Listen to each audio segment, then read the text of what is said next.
এই বাচ্চাটা সকালবেলায় মানে ওর বাবা মা ঘুমাইছে, এই সুযোগ পেয়ে বাচ্চা মানে কাপড় চোপড় সাজিয়ে মানে পালে আমাদের বাড়ি এসছে।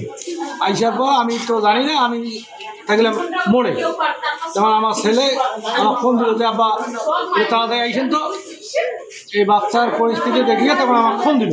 আমি তখন আসি, দেখি যে কাপড় চোপড় ভাষায় আমাকে যখন দেখাইলো তখন দেখি নজিরবিহীন ঘটনা যে না, এই বাচ্চা তো রাখা যাচ্ছে না। পরে বললাম যে চলেন ওই আনাল ভাইকে একটু জানিয়ে তারপর আমরা থানায় যাই, থানায় যাই বা ওই থানার দেখে তারপর আমরা মেডিকেলে ভর্তি করি। কামড় দিলেন, এগুলো কামড় দিলেন কেন? এগুলো ঠিক না, আপনি তাৎক্ষণিক কামড় দিয়ে তো দেখা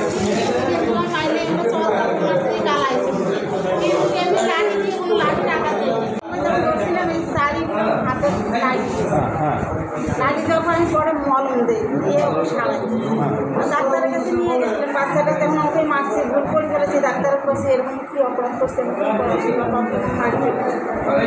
বাবা সে আমার বললো মেয়ে কেন করে হাঁটে। আমি তো এমনি মানে মারছে, মেয়ে কেন এরকম অবস্থা।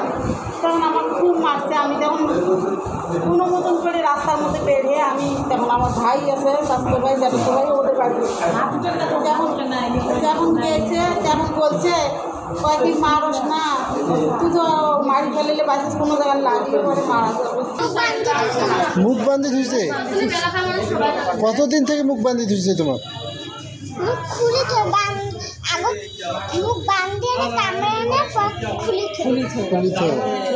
বাড়িতে আমি একটু কম থাকি, আমি গাড়ি চালাই, এই জন্য একটু বাইরে থাকি বেশিরভাগ। বাড়িতে একটু কম সময় দিই। আমার একটা বাচ্চা আছে, ওর সৎমা আমি আর কি ডাক্তারের কাছে শুনলাম, নার্স বললো যে ঘুমের ওষুধ খেয়ে দেয়, পুলিশ দিয়ে ধর্ষণ করাইছে। এই এতটুকুই শুনলাম। আর তাছাড়া কামড়ে কুমড়ে একেবারে এসে দিয়ে পুলিশ মানে একেবারে পুলিশ সব কাজ ছিল। বউ আমার আছে, ও আমার জীবন দিয়ে চলে গেছে। তার বাচ্চা আমার কাছে ছিল, তা আমি নিয়ে এনে তার আমি দিয়েছি চলি। আর সে মনে করো কথা হলে কি এত কিছু করবে, আমি তো ধারণা করতে পারিনি। আর আমি তো বাড়ি দেখি তো সময় দিতে পারিনি, এই কারণে আজকে আমি দেখে পেলাম আর কি। একনল হ্যান্ড ওয়াশ 100% প্যারাবেন ফ্রি, তাই নিরাপদ হাতের জন্য আস্থা রাখুন একনলে। আমাকে নিয়ে আস, থানায় নিয়ে আস। ও মহিলা দুপুরকে আমার কাছে নিয়ে গেছে, আমার কাছে 2-3 বছর আসলো। আমি যাই না, দুপুরকে নিয়ে গেলে আমার ভয় লাগে। তোমার বেটা গাছ তলায় ঢাকা, আমার ভয় লাগে, টাকা দিকে দিকে দিলে আমার সারা যায়। আমি তো যাই না, কারণ দুপুরকে নিয়ে গেছে। নিয়ে যাওয়ার পরে আসে থাক। আমি 1 সপ্তাহ পর যদি গেলাম, আমাকে বাড়িতে যায় না, আমাকে ডাঙ্গার অন্যায় হয়। বাচ্চারা আমার কামড়াইছে, কামড়ে করে হামলা দেওয়া হয়েছে, তখন বন্ধ করে দিচ্ছে।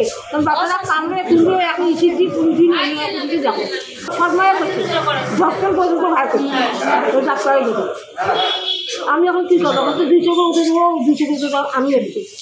উনি হচ্ছে পরিবারের সহ আমাদের কাছে এসে যে হিস্ট্রি দিয়েছে যে দীর্ঘদিন থেকে উনি যে শারীরিক এবং যৌন নির্যাতনের শিকার হয়েছেন।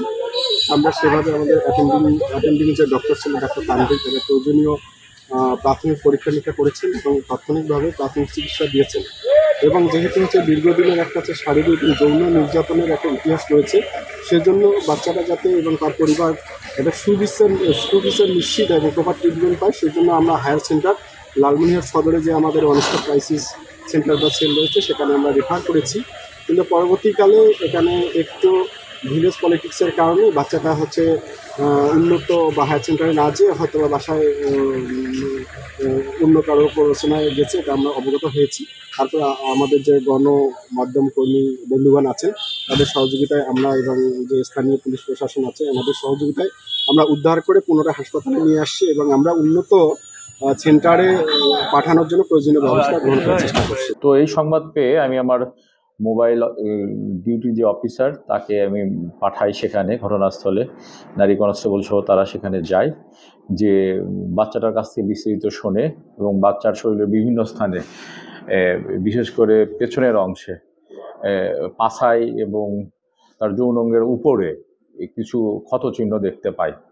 তখন আমি তাদেরকে বলি যে আপনি আমার পুলিশ অফিসারদেরকে বলি বাচ্চাটাকে হসপিটালে আপনারা চিকিৎসার জন্য ভর্তি করান এবং যে মেয়েটা নির্যাতন করছে তার সৎ মা তাকে থানায় নিয়ে আসে। তখন তারা থানায় নিয়ে আসে। নিয়ে আসার পর আমি তাদের কাছে বিস্তারিত শুনি।